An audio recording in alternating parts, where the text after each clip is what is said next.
This is the story of the hotel most people have never heard of, the one that secretly operated as the most important organized crime asset in American history. It was not the Flamingo. Everyone knows about Bugsy Siegel. The casino that actually funneled an estimated $7 to $15 million in skimmed profits to Mafia families across 4 states was called the Stardust Resort and Casino. What most people do not realize is that the Stardust sat at the center of an entire network of Las Vegas casinos. Places like the Tropicana, the Desert Inn, the Riviera, and the Dunes, all bankrolled by a corrupted pension fund that existed to secure the retirements of American truck drivers. By 1977, roughly $250 million of Teamsters money had flowed into Las Vegas casino construction.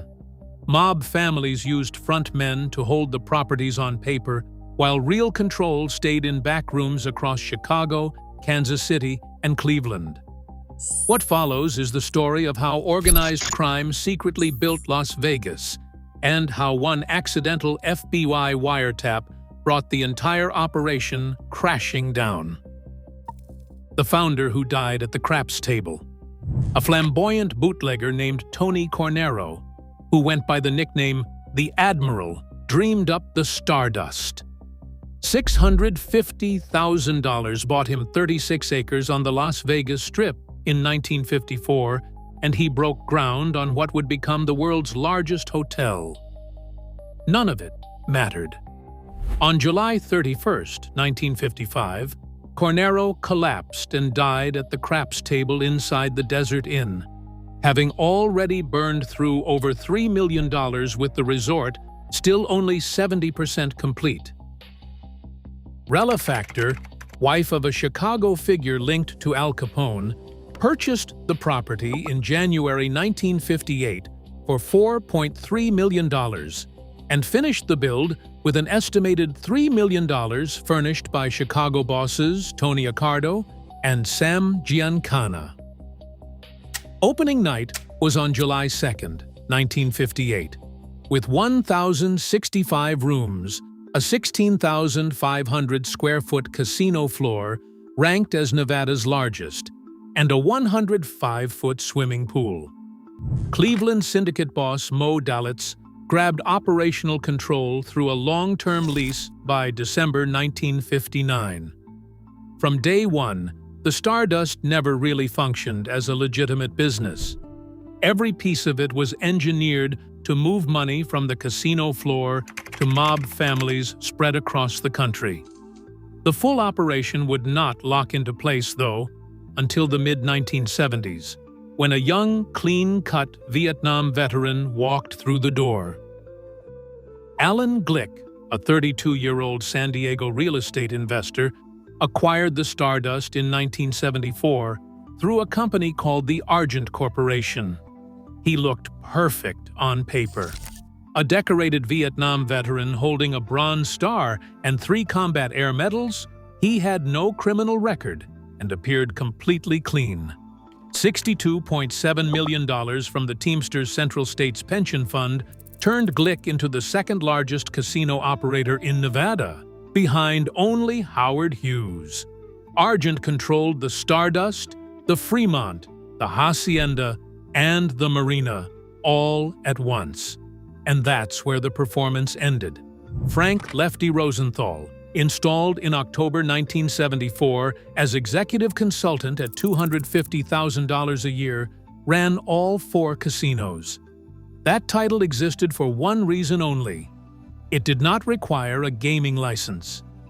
Rosenthal managed operations with legendary obsession, demanding that every muffin served at the Stardust contain at least 10 blueberries. The Strip's first modern race and sportsbook came from him. Female blackjack dealers, a move that reportedly doubled the Stardust's income, came from him. He even hosted his own television show starting in spring 1977, with Frank Sinatra as the debut guest.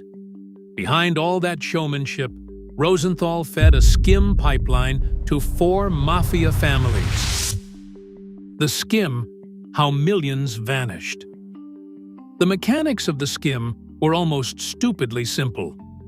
Remove cash before it is officially counted, and the money ceases to exist on paper.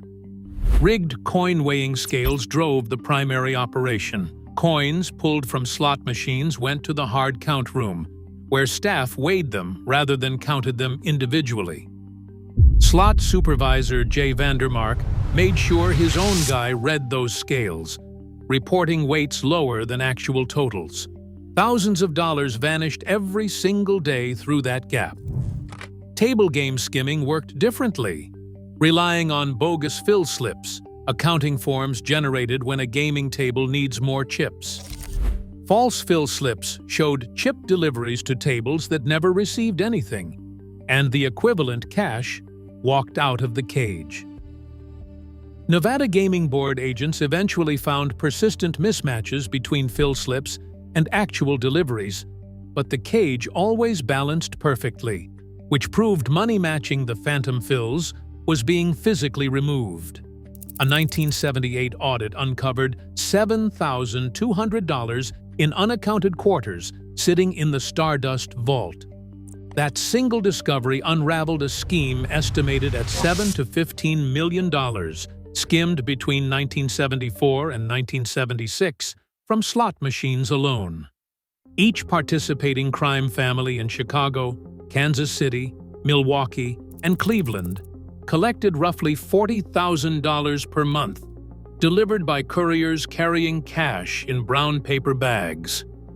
Vandermark disappeared the moment the operation unraveled and is presumed dead. The car bomb and Rosenthal's secret.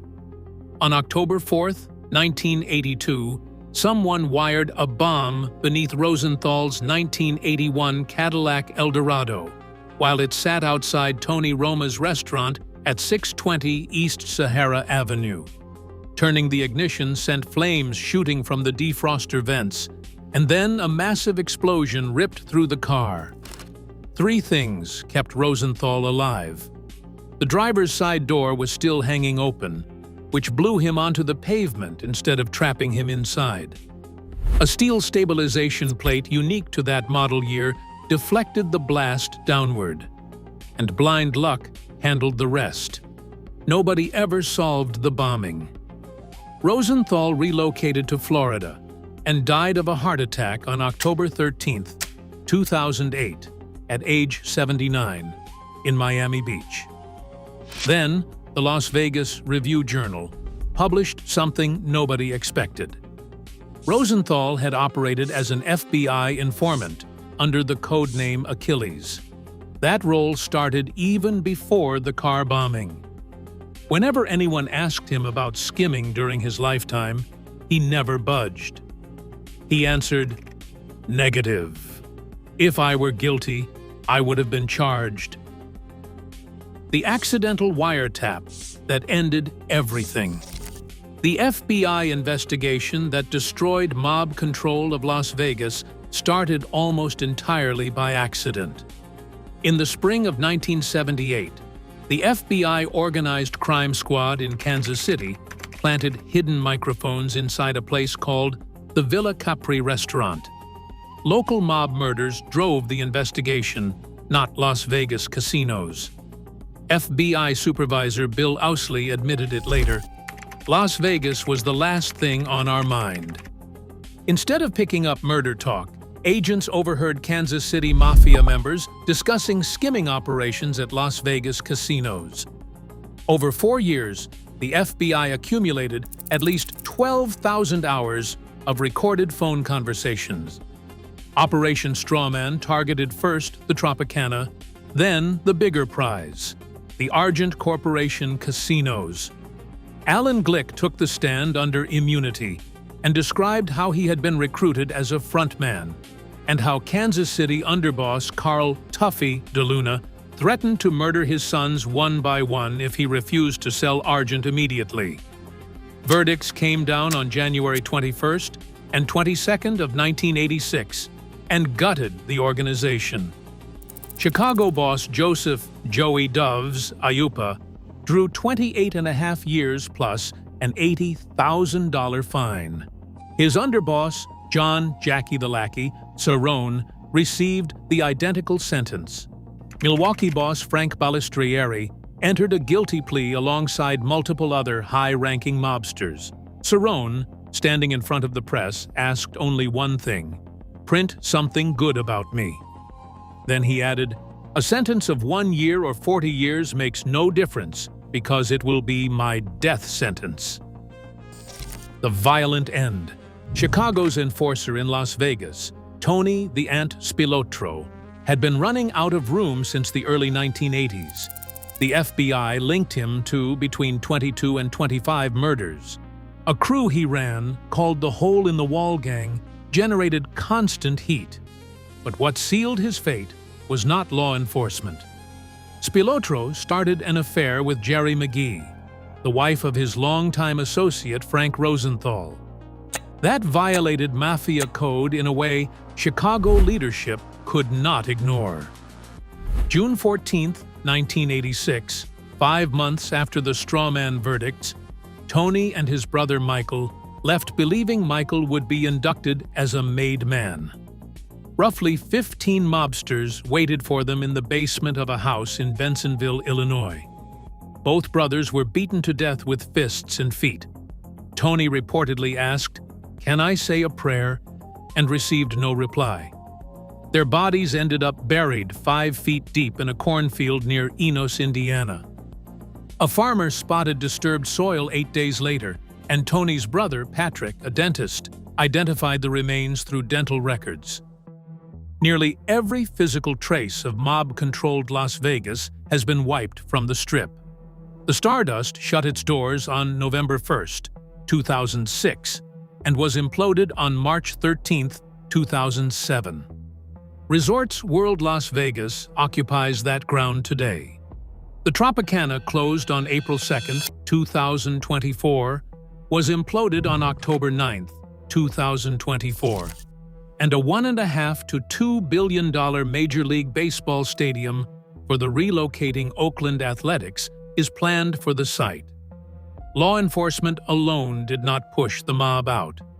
The mob got priced out. When Steve Wynn opened the Mirage in 1989, at a cost exceeding $600 million, organized crime simply could not match that kind of capital. Publicly traded corporations with access to Wall Street replaced syndicates that depended on a corrupt pension fund. A bitter irony sits underneath all of it. One analysis noted that Mafia money was replaced by the new ethical mortgage junk bonds pioneered by Michael Milken, a Wall Street financier who was later imprisoned for racketeering and securities fraud. The suits just replaced the suits. The most lasting monument to this era opened on February 14, 2012.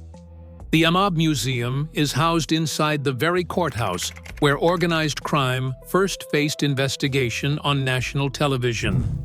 And maybe the most forgotten detail of all is that Sammy Davis Jr. once held an 8% stake in the Tropicana, making him the first black person to own a share in a major Strip hotel.